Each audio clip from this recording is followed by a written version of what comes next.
ಸುಲಭವಾಗಿ ಡಿ.ಕೆ. ಸುರೇಶ್ ಅವರು ಗೆಲ್ತಾರಾ ಹೇಗೆ ಸರ್? ಚುನಾವಣೆ ಮೇಲೆ ಜಿದ್ದಾಜಿದ್ದಿ ಇರ್ತದೆ. ಸುರೇಶ್ ಅವರು ಗೆಲ್ಲುಕ್ಕೆ ಯಾವುದೇ ಅನುಮಾನ ಇಲ್ಲ. ಇದೆಲ್ಲ ರಾಜಕೀಯವಾಗಿ ಏನು ಅನುಕೂಲ ಆಗುದಿಲ್ಲ ಅವ್ರಿಗೆ. ಅವ್ರು ಡಾಕ್ಟರ್, ಒಳ್ಳೆ ಡಾಕ್ಟರ್. ಅವರು ಹೊಸ ರಾಜಕೀಯ ಬಗ್ಗೆ ಜ್ಞಾನನೇ ಇಲ್ಲ ಅವ್ರಿಗೆ. ಸುರೇಶ್ ಅವರು ಒಳ್ಳೆಯ ಮಾರ್ಜಿನ್ ಅಲ್ಲಿ ಗೆಲ್ತಾರೆ.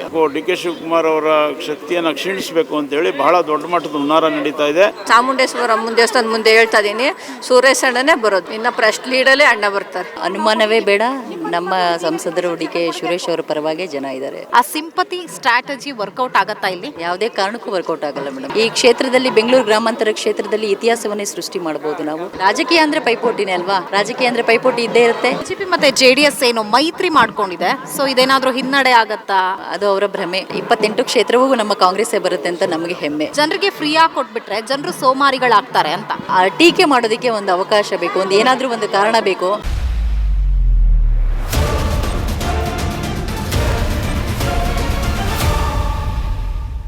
ಮಾಜಿ MLA ಕೆ ರಾಜು ಅವರು ನನ್ನ ಜೊತೆಗಿದ್ದಾರೆ. ಸೊ ಅವ್ರನ್ನ ಮಾತಾಡಿಸ್ತೀನಿ. ಸರ್, ಈಗ ಆಲ್ರೆಡಿ ರಾಷ್ಟ್ರ ಮತ್ತು ರಾಜ್ಯದ ರಾಜಕಾರಣ ಪೂರ್ತಿ ಚರ್ಚೆ ಆಗ್ತಾ ಇರೋದು ಬೆಂಗಳೂರು ಗ್ರಾಮಾಂತರದ ಬಗ್ಗೆನೇ. ಸೊ ಜಿದ್ದಾಜಿದ್ದಿನ ಪೈಪೋಟಿ ಇರುತ್ತೆ ಅಂತ ಹೇಳ್ತಿದ್ದಾರೆ. ಇರುತ್ತಾ ಹೇಗೆ, ಅಥವಾ ಸುಲಭವಾಗಿ ಡಿ.ಕೆ. ಸುರೇಶ್ ಅವರು ಗೆಲ್ತಾರಾ ಹೇಗೆ ಸರ್? ಚುನಾವಣೆ ಮೇಲೆ ಜಿದ್ದಾಜಿದ್ದಿ ಇರ್ತದೆ. ಸುರೇಶ್ ಅವರು ಗೆಲ್ಲುಕ್ಕೆ ಯಾವುದೇ ಅನುಮಾನ ಇಲ್ಲ. ಯಾಕೆಂದರೆ ಅವ್ರು ಮಾಡಿರೋ ಕೆಲಸಗಳು ಜೊತೆಗೆ ಅವರು ಅಭಿವೃದ್ಧಿ ಕೆಲಸ ಜೊತೆಗೆ ಈ ರಾಜ್ಯಕ್ಕೆ ಆಗ್ತಾ ಇರೋ ಅನ್ಯಾಯನೂ ಕೂಡ ಲೋಕಸಭೆಯಲ್ಲಿ ಚರ್ಚೆ ಮಾಡಿ ನಮ್ಮ ಕಂದಾಯವನ್ನು ನಮಗೆ ಕೊಡದೇನೆ ಉತ್ತರ ಪ್ರದೇಶಕ್ಕೆ, ಮಧ್ಯಪ್ರದೇಶಕ್ಕೆ ಎಲ್ಲದಕ್ಕೂ ಹಂಚ್ತಾ ಇದ್ದಾರೆ. ಅದರಿಂದ ನಮ್ಗೆ ನ್ಯಾಯ ಕೊಡಿಸಿ ಅಂತ ಕೇಳಿದಾರಲ್ಲ, ಅದರಿಂದ ಆ ವಿಷಯ ಈ ದೇಶದಲ್ಲಿ ಚರ್ಚೆ ಆಗ್ತಾ ಇದೆ. ಅದರಿಂದ ಸುರೇಶ್ ಅವ್ರು ಗೆಲ್ಲಕ್ಕೆ ಯಾವುದೇ ಕಾರಣಕ್ಕೆ ಅನುಮಾನ ಇಲ್ಲ. ಈಗ ಲೋಕಸಭಾ ಚುನಾವಣೆಗಾಗಿ ಬಿಜೆಪಿ ಮತ್ತೆ ಜೆಡಿಎಸ್ ಏನು ಮೈತ್ರಿ ಮಾಡ್ಕೊಂಡಿದೆ, ಇದರಿಂದ ಕಾಂಗ್ರೆಸ್ಗೆ ಏನಾದರೂ ಹಿನ್ನಡೆ ಆಗತ್ತಾ ಏನು ಸರ್? ಮೈತ್ರಿ ಇದೆಲ್ಲ ಮಾಡಿದ್ದೀವಿ ನಾವು. ಹೊಸತಿ ಕೂಡ ಆಗಿದ್ದು ಮೈತ್ರಿ. ಇದೆಲ್ಲ ರಾಜಕೀಯವಾಗಿ ಏನು ಅನುಕೂಲ ಆಗೋದಿಲ್ಲ ಅವ್ರಿಗೆ. ಅವ್ರು ಯಾರೋ ಮೈತ್ರಿ ಮಾಡ್ಕೊಂಡು ಅವರವರ ಅನುಕೂಲ ಮಾಡ್ಕೊಳ್ಳೋಕ್ಕೆ ಅವರ ಕುಟುಂಬದ ಆದಾಯವನ್ನು ಮತ್ತು ಅವರ ಭ್ರಷ್ಟಾಚಾರವನ್ನು ಮುಚ್ಕೊಳ್ಳೋಕ್ಕೋಸ್ಕರ ಅವರು ಆ ಮೈತ್ರಿ ಮಾಡಿದ್ದಾರೆ. ಅವರಿಂದ ಜನಗಳಿಗಾಗಲಿ, ರೈತರಿಗಾಗಲಿ, ಯುವಕರಿಗಾಗಲಿ ಏನೇ ಅನುಕೂಲ ಆಗೋದಿಲ್ಲ. ಈಗ ಯಾವೆಲ್ಲ ವಿಚಾರಗಳು ಅಥವಾ ಅಂಶಗಳು ಡಿ.ಕೆ. ಸುರೇಶ್ ಅವರನ್ನ ಗೆಲ್ಲಿಸುತ್ತೆ ಅಂತ ಹೇಳ್ತೀರಾ? ಅಭಿವೃದ್ಧಿ ಕೆಲಸಗಳು ಕೈ ಹಿಡಿಯುತ್ತಾ ಹೇಗೆ ಸರ್? ಖಂಡಿತ. ಅವರೆಲ್ಲರೂ ಕೂಡ ಅವರು MP ಆಗಿ ಯಾವತ್ತು ಚುನಾವಣೆ ಮಾಡಲಿಕ್ಕೆ ಕಾರ್ಯಕರ್ತರಿಗೆ ಹೆಂಗೆ ಮಾಡಿದ್ದಾರೆ ಅಂತ ಹೇಳಿದ್ರೆ, ಪ್ರತಿ ಹಳ್ಳಿಗಳಿಗೆ ಭೇಟಿ ಕೊಡ್ತಾ ಇದ್ದಾರೆ. ಸಾಮಾನ್ಯ ಕಾರ್ಯಕರ್ತರು ಕೂಡ ಸುರೇಶ್ ಅವ್ರನ್ನ ಹೆಸರು ಕರೆಯುವಂಥ ವಾತಾವರಣ ಸೃಷ್ಟಿಯಾಗಿದೆ. ಜೊತೆಗೆ ಎಲ್ಲ ಹಳ್ಳಿಗಳಿಗೆ ಭೇಟಿ ಕೊಟ್ಟು ಹಳ್ಳಿಯ ಎಲ್ಲ ವಿಧವಾದ ಅಭಿವೃದ್ಧಿನ ಕೆಲಸ ಮಾಡಬೇಕು. ಜೊತೆಗೆ ಯುವಕರಿಗೆ ಉದ್ಯೋಗ ಕೊಡಬೇಕು. ಭಾಳ ದಿವಸದಿಂದ ಆಗುವಂಥ ಅನ್ಯಾಯಗಳನ್ನು ತಡೆದು ಮುಂದೆ ನಾವೆಲ್ಲರೂ ಕೂಡ ನಮ್ಮ ಜಿಲ್ಲೆಯನ್ನು ಅಭಿವೃದ್ಧಿ ಮಾಡಬೇಕು, ಮಾದರಿ ಜಿಲ್ಲೆ ಮಾಡಬೇಕು ಅಂತ ಹೇಳಿ ಸಂಕಲ್ಪ ಮಾಡಿದ್ದಾರೆ. ಈಗ ಮೈತ್ರಿ ಅಭ್ಯರ್ಥಿ ಆಗಿರುವಂತಹ ಡಾಕ್ಟರ್ C.N. ಮಂಜುನಾಥ್ ಅವರ ಬಗ್ಗೆ ತಮ್ಮ ಅಭಿಪ್ರಾಯ ಏನು ಸರ್? ಅವರು ಡಾಕ್ಟರ್, ಒಳ್ಳೆ ಡಾಕ್ಟರ್ ಅವರು, ಅಷ್ಟೇ. ಅಷ್ಟೇ. ಇನ್ನು ಬೇರೆ ಪಾಪ ರಾಜಕೀಯದ ಬಗ್ಗೆ ಅವ್ರಿಗೇನು ಹೊಸ ರಾಜಕೀಯ ಬಗ್ಗೆ ಜ್ಞಾನನೇ ಇಲ್ಲ ಅವ್ರಿಗೆ. ಅದರಿಂದ ಅವರು ಒಳ್ಳೆ ಡಾಕ್ಟರ್ ಆಗಿರ್ಬೋದು ಅಷ್ಟೇ. ಡಿ.ಕೆ. ಸುರೇಶ್ ಅವರು ಎಷ್ಟು ಮತಗಳ ಅಂತರದಿಂದ ಗೆಲ್ಬಹುದು ಅಂತ ಅನ್ಸುತ್ತೆ?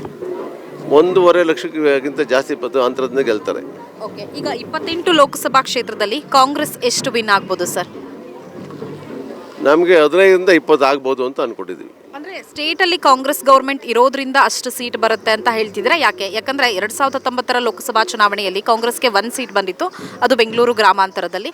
ಹಾಗಾಗಿ ಕಾಂಗ್ರೆಸ್ ಸರ್ಕಾರ ಅಧಿಕಾರಕ್ಕೆ ಬಂದ ಮೇಲೆ ಚುನಾವಣೆ ಪೂರ್ವದಲ್ಲಿ ಏನು ಜನಗಳಿಗೆ ಆಶ್ವಾಸನೆ ಕೊಟ್ಟಿದ್ರು, 5 ಗ್ಯಾರಂಟಿಯನ್ನು ಈಡೇರಿಸಿದ್ದಾರೆ. ಈ 5 ಗ್ಯಾರಂಟಿಗಳು ಎಲ್ಲ ಜಾತಿಯ, ಎಲ್ಲ ವರ್ಗದ ಪರವಾಗಿ ಇದ್ದಾವೆ. ಅದರಿಂದ ವಿಶೇಷವಾಗಿ ಬಡವರು ಮತ್ತು ಮಧ್ಯಮ ವರ್ಗದ ಜನರು ಕಾಂಗ್ರೆಸ್ ಪಕ್ಷಕ್ಕೆ ಮತ ಹಾಕಿದ್ರೆ ಯಾವುದೇ ಅನುಮಾನ ಇಲ್ಲ.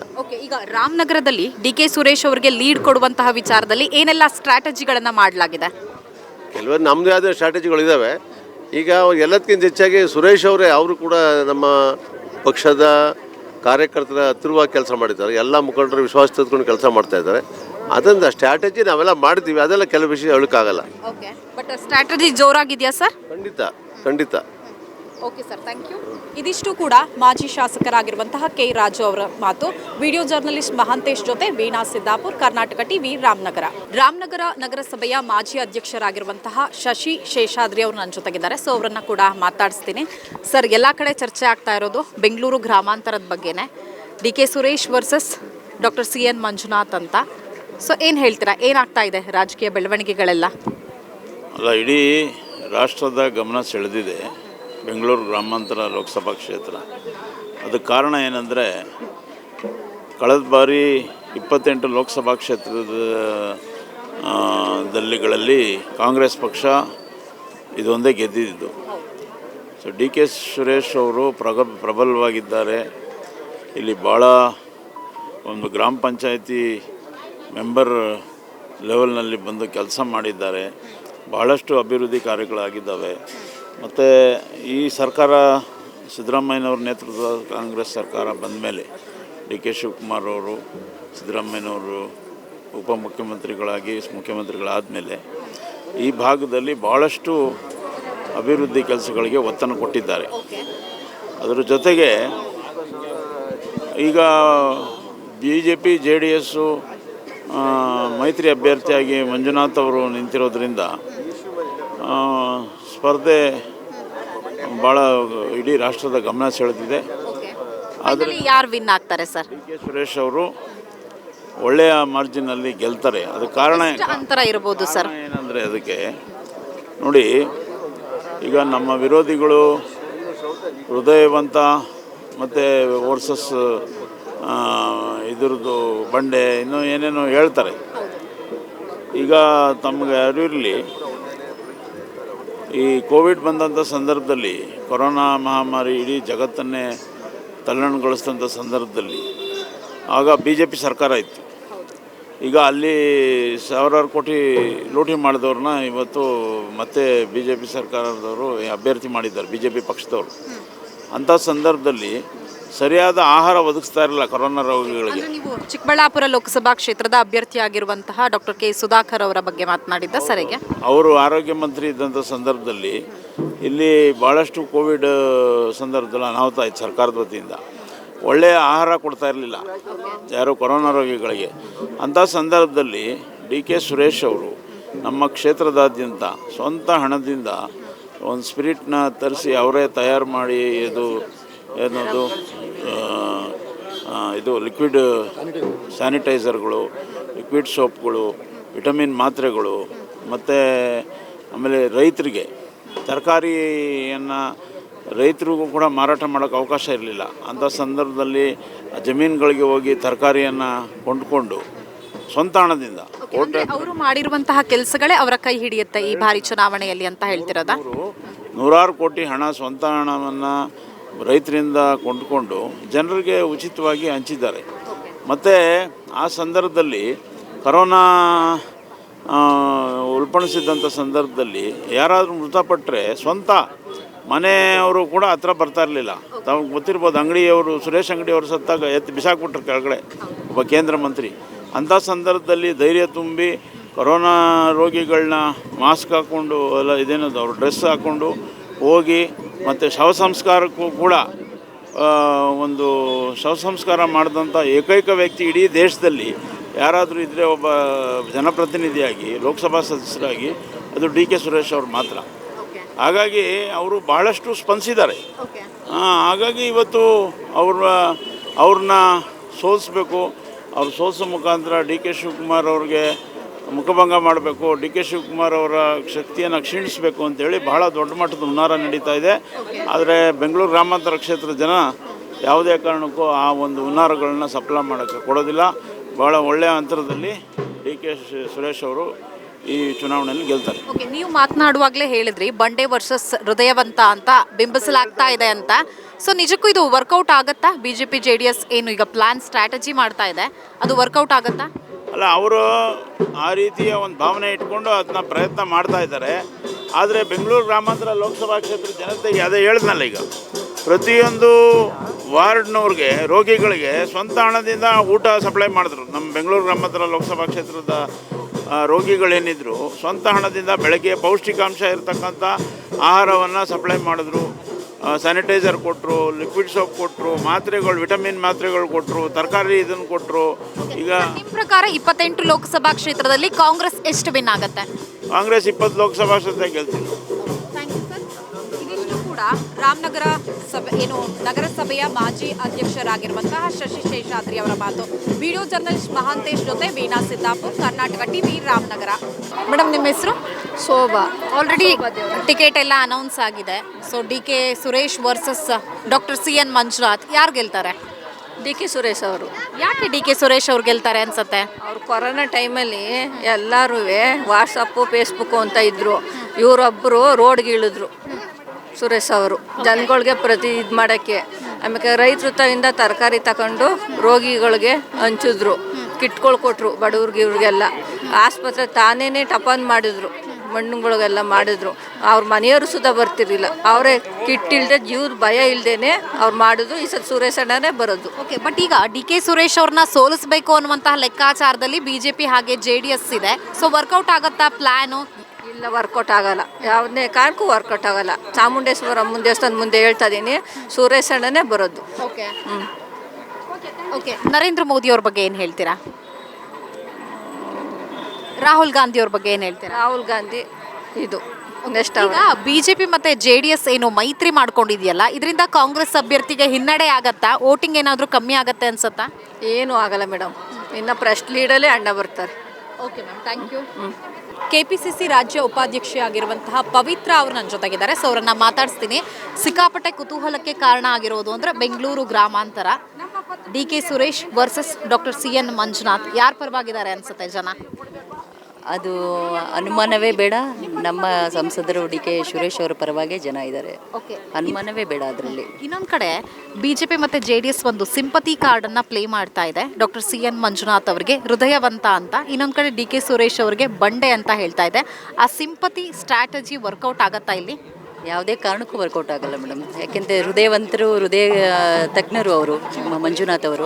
ಅವ್ರ ಬಗ್ಗೆನೂ ಕೂಡ ಜನರಿಗೆ ತುಂಬ ಗೌರವ ಇದೆ. ಯಾಕೆಂತಂದರೆ ಅವರು ಕೂಡ ಅಂತಾರಾಷ್ಟ್ರೀಯ ಮಟ್ಟದಲ್ಲಿ ಹೆಸರು ಮಾಡಿರುವಂಥರು ಆರೋಗ್ಯ ಕ್ಷೇತ್ರದಲ್ಲಿ. ಆದರೆ ನಮ್ಮ ರಾಜಕೀಯ ಕ್ಷೇತ್ರದಲ್ಲಿ ಅತಿ ಹೆಚ್ಚು ಹೆಸರನ್ನು ಮಾಡಿರುವಂಥವ್ರು ನಮ್ಮ ಸಂಸದರು DK ಸುರೇಶ್ ಅವರು. ಜನರ ನಾಡಿ ಮಿಡಿತಗಳ, ಹೃದಯ ಬಡಿತಗಳನ್ನು ಕಂಡಂಥವರು ನಮ್ಮ ಸಂಸದರು ಅಂತ ಹೇಳೋದಕ್ಕೆ ಹೆಮ್ಮೆ ಇದೆ. ಈ ಕ್ಷೇತ್ರದಲ್ಲಿ, ಬೆಂಗಳೂರು ಗ್ರಾಮಾಂತರ ಕ್ಷೇತ್ರದಲ್ಲಿ ಇತಿಹಾಸವನ್ನೇ ಸೃಷ್ಟಿ ಮಾಡ್ಬೋದು ನಾವು. ಮುಂದಿನ ದಿನಗಳಲ್ಲಿ, ಈಗ ಇನ್ನೇನು ಸಮೀಪ ಇದೆ ಎಲೆಕ್ಷನು, ಮುಂದಿನ ತಿಂಗಳಲ್ಲಿ ರಿಸಲ್ಟ್ ಎಲ್ಲ ಬಂದ ಮೇಲೆ ಗೊತ್ತಾಗುತ್ತೆ ಯಾರು ಹೃದಯವಂತರು, ಯಾರು ಜನಪರವಾದಂಥ ಕೆಲಸ ಮಾಡಿದ್ದಾರೆ, ಆಡಳಿತವನ್ನು ನಡೆಸಿದ್ದಾರೆ, ನಮ್ಮ ಸಂಸದರ ಒಂದು ಕಾರ್ಯವೈಖರಿ ಹೇಗಿತ್ತು. ಸಾಮಾನ್ಯರಲ್ಲಿ ಸಾಮಾನ್ಯರು ನಮ್ಮ ಸಂಸದರು. ಅದು ಈಗ ರಾಷ್ಟ್ರದಾದ್ಯಂತ ಹೆಸರು ಮಾಡಿದಂಥ ನಮ್ಮ ಸಂಸದರು. ಅವ್ರ ಬಗ್ಗೆ ಹೇಳೋದಕ್ಕೆ ಅತಿ ಹೆಚ್ಚು ವಿಚಾರಗಳಿದೆ. ಆದರೂ ಎಲ್ಲ ಜನಗಳಿಗೆ ಗೊತ್ತಿದೆ. ಜನಗಳು ಈಗ ಯಾವುದೇ ರೀತಿಯಂಥ ಸಿಂಪತಿ ಕಾರ್ಡನ್ನು ಕ್ರಿಯೇಟ್ ಮಾಡಿದ್ರು ಕೂಡ ನಮ್ಮ ಸಂಸದರಿಗೆ ಸಿಂಪತಿ ಕಾರ್ಡ್ ಏನು ಬೇಕಾಗಿಲ್ಲ. ಅವರು ಕೆಲವರ ಕೆಲಸವೇ ಅವರನ್ನು ಮುಂದೆ ತರುತ್ತೆ ಅಂತ ಹೇಳೋದಕ್ಕೆ ಬಯಸ್ತೀನಿ. ರಾಜಕೀಯದಲ್ಲಿ ಚರ್ಚೆ ಆಗ್ತಾ ಇರೋದು ಪೈಪೋಟಿ ಇರುತ್ತೆ ಅಂತ, ಜಿದ್ದಾಜಿದ್ದಿನ ಪೈಪೋಟಿ ಇರುತ್ತೆ ಅಂತ. ನಿಜಕ್ಕೂ ಇರುತ್ತೆ ಅನ್ಸುತ್ತಾ? ಹೇಗೆ? ರಾಜಕೀಯ ಅಂದರೆ ಪೈಪೋಟಿನೇ ಅಲ್ವಾ? ರಾಜಕೀಯ ಅಂದರೆ ಪೈಪೋಟಿ ಇದ್ದೇ ಇರುತ್ತೆ. ರಾಜಕೀಯ ಪೈಪೋಟಿ ಇಲ್ಲದ್ಮೇಲೆ ಹೇಗೆ ಅದು? ಈಗ ನಾವು ನಮ್ಮ ಕ್ಷೇತ್ರದಲ್ಲಿ ಜನಗಳನ್ನು ನಾವು ಯಾವ ರೀತಿಯಾದಂತಹ ಸೇವೆಗಳನ್ನು ಮಾಡ್ಕೊಂಡು ಬಂದಿದ್ದೀವಿ. ಯಾವ ರಾಜ್ಯದಲ್ಲಿ ಕೇಂದ್ರದಲ್ಲಿ ಇರ್ಬೋದು, ರಾಜ್ಯದಲ್ಲಿ ಇರ್ಬೋದು, ನಮ್ಮ ಕಾಂಗ್ರೆಸ್ ಸರ್ಕಾರ ಆಡಳಿತವನ್ನು ನಡೆಸಿದಾಗ ಜನಪರವಾದಂಥ ಯಾವ ರೀತಿಯಾದಂಥ ಕೆಲಸಗಳನ್ನ ಮಾಡ್ಕೊಂಡು ಬಂದಿದೆ. ಸಾಮಾನ್ಯರು ಕೂಡ ಯಾವುದೇ ರೀತಿಯಾದಂಥ ಕಷ್ಟಗಳಿಲ್ಲದೆ ಬದುಕಬೇಕು, ಜನಗಳು ಯಾವುದೇ ರೀತಿಯಾದಂಥ ಕಷ್ಟಗಳಿಲ್ಲದೆ ಬದುಕಬೇಕು ಅಂತ ಹೇಳಿ ಇವತ್ತುವರೆಗೂ ಕೂಡ ಆಡಳಿತವನ್ನು ನಡೆಸ್ಕೊಂಡು ಬಂದಿದೆ ನಮ್ಮ ಸರ್ಕಾರ. ನಮ್ಮ ಸರ್ಕಾರದಲ್ಲಿ ನಮ್ಮ ನಂಬರ್ 1 ಸಂಸದರು ಅಂತ ನಮ್ಮ MP ಸುರೇಶ್ ಅವರು ಹೆಸರನ್ನು ಪಡೆದಿದ್ದಾರೆ. ಜನರ ನಾಡಿ ಮಿಡಿತಗಳಲ್ಲೂ ಕೂಡ ಕೂತರು ಸಂಸದರು DK ಸುರೇಶ್ ಅವರು ಅಂತ ಹೇಳ್ತಾರೆ, ನಿಂತರು DK ಸುರೇಶ್ ಅವರು ಅಂತ ಹೇಳ್ತಾರೆ.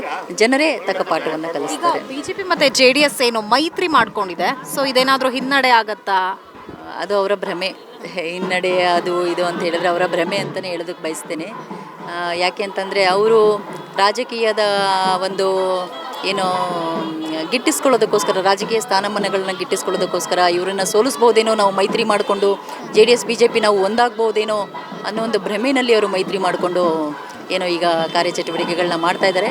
ಗೊತ್ತಾಗುತ್ತೆ ಮುಂದಿನ ದಿನಗಳಲ್ಲಿ ಮೈತ್ರಿ ಮುಂದೆ ಬಂತ ಅಥವಾ ನಮ್ಮ ಸಂಸದರು ಮುಂದೆ ಬಂದ್ರ ಅಂತೇಳಿ ಮುಂದಿನ ದಿನಗಳಲ್ಲಿ ಖಂಡಿತ. ಪ್ರಕಾರ 28 ಲೋಕಸಭಾ ಕ್ಷೇತ್ರದಲ್ಲಿ ಕಾಂಗ್ರೆಸ್ ಎಷ್ಟು ವಿನ್ ಆಗ್ಬೋದು, ಮೈತ್ರಿ ಅಭ್ಯರ್ಥಿಗಳಿಗೆ ಎಷ್ಟು ಸೀಟ್ ಬರ್ಬೋದು?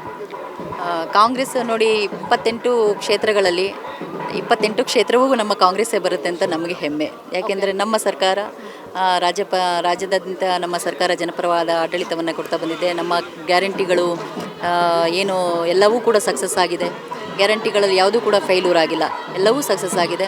28 ಕ್ಷೇತ್ರಗಳಲ್ಲಿ ನಮ್ಮ 28 ಕ್ಷೇತ್ರಗಳು ಕೂಡ ನಾವು ಕಾಂಗ್ರೆಸ್ ಬರ್ತೀವಿ ಅಂತ ಹೇಳೋದಕ್ಕೆ ಹೆಮ್ಮೆ. ಓಕೆ, ಈಗ ಗ್ಯಾರಂಟಿಗಳ ಬಗ್ಗೆ ಬಿಜೆಪಿ ಒಂದು ಆರೋಪವನ್ನ ಮಾಡುತ್ತೆ, ಜನರಿಗೆ ಫ್ರೀಯಾಗಿ ಕೊಟ್ಬಿಟ್ರೆ ಜನರು ಸೋಮಾರಿಗಳಾಗ್ತಾರೆ ಅಂತ. ಅವರಿಗೆ ಟೀಕೆ ಮಾಡೋದಕ್ಕೆ ಒಂದು ಅವಕಾಶ ಬೇಕು, ಒಂದು ಏನಾದರೂ ಒಂದು ಕಾರಣ ಬೇಕು. ಬಲವಾದ ಕಾರಣ ಯಾವುದು ಸಿಗ್ತಾ ಇಲ್ವಲ್ಲ, ಹಾಗಾಗಿ ಜನರು ಆರಾಮಾಗಿ ಡೈವರ್ಟ್ ಆಗಿಬಿಟ್ಟಿದ್ದಾರೆ ಕಾಂಗ್ರೆಸ್ ಪರವಾಗಿ ಅಂತ ಹೇಳಿ ಏನೋ ಒಂದು ಟೀಕೆ ಮಾಡಬೇಕು, ಮಾಡ್ತಾರೆ ಅಷ್ಟೇ. ನರೇಂದ್ರ ಮೋದಿ ಅವ್ರ ಬಗ್ಗೆ ಏನು ಹೇಳ್ತೀರಾ? ನರೇಂದ್ರ ಮೋದಿಯವರು ಪ್ರಧಾನಮಂತ್ರಿ ಅಂತ ಹೇಳ್ಬೋದಷ್ಟೇ.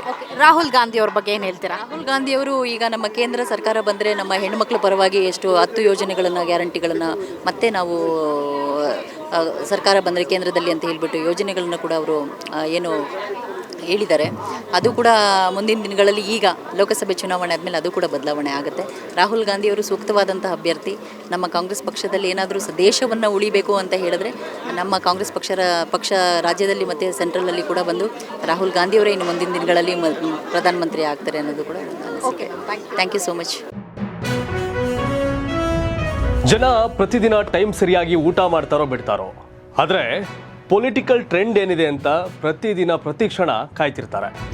ಕರ್ನಾಟಕದ ಅಖಾಡದಲ್ಲಿ ಯಾವ ಅಭ್ಯರ್ಥಿ ಅಬ್ಬರಿಸಿದ್ರು ಮತ್ಯಾವ ಅಭ್ಯರ್ಥಿ ತತ್ತರಿಸಿದ್ರು ಅಂತ ನೋಡೋಕೆ ಕಾತರದಿಂದ ಕಾಯ್ತಿರ್ತಾರೆ. 28 ಕ್ಷೇತ್ರಗಳ ಪ್ರತಿದಿನದ ಪಬ್ಲಿಕ್ ಪಲ್ಸ್ ಏನು, ಪ್ರಚಾರದಲ್ಲಿ ಯಾರ ಮುಂದೆ ಯಾರ ಹಿಂದೆ ಎಲ್ಲ ಮಾಹಿತಿಯನ್ನು ನಾವು ಕೊಡ್ತೇವೆ.